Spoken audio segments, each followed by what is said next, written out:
ตัดหญ้าครับ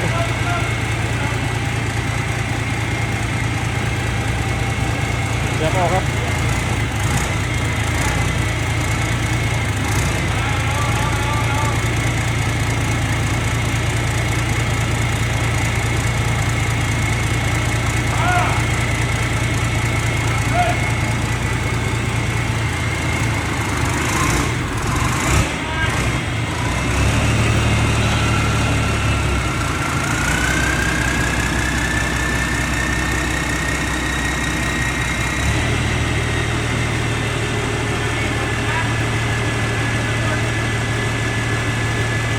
ก็นั่งกันได้ไม่ก็นั่งก่อน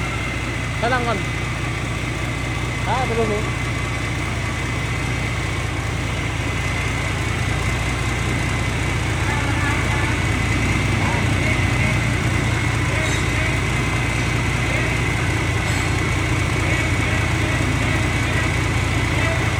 ก็ไปท่านเลย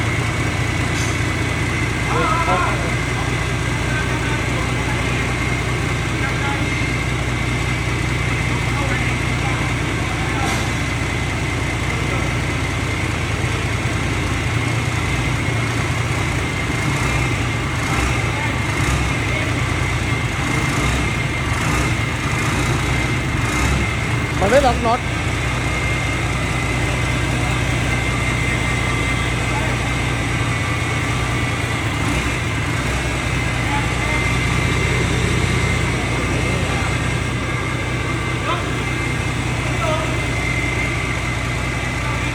ยังไม่ล็อกน็อตคอ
เปิดไฟ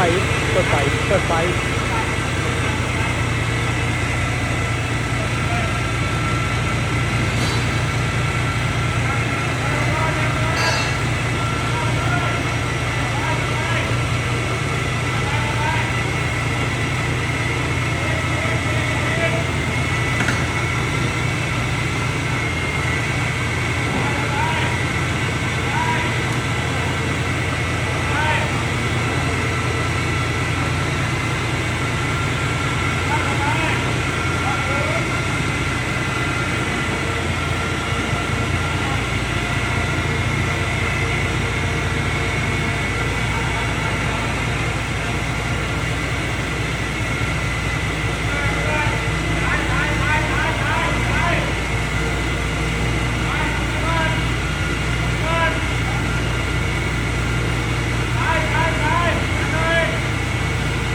แคบพอดีครับทางแคบพอดีมีรถซ่อมอยู่ครับ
เป็นรถตัดหญ้าครับของโชคดีช่างครับตัวนี้เรา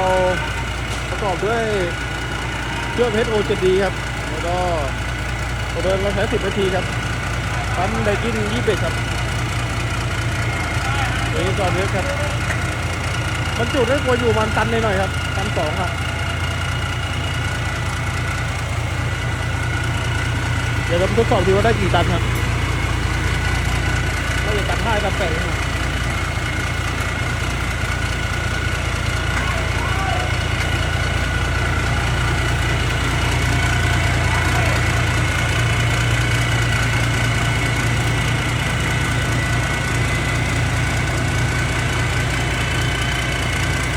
เดินนิ่มๆครับตัวนี้เป็นตู้แอร์ครับแล้วก็กล้อง4 ตัวครับระบบเครื่องเสียงเต็มระบบครับ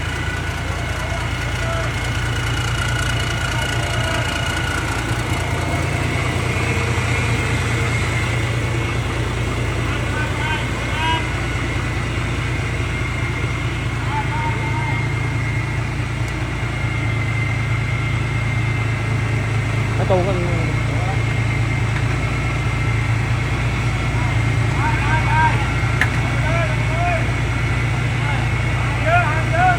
พอออกบางนอกเหมือนตัวเล็กนิดเดียวครับ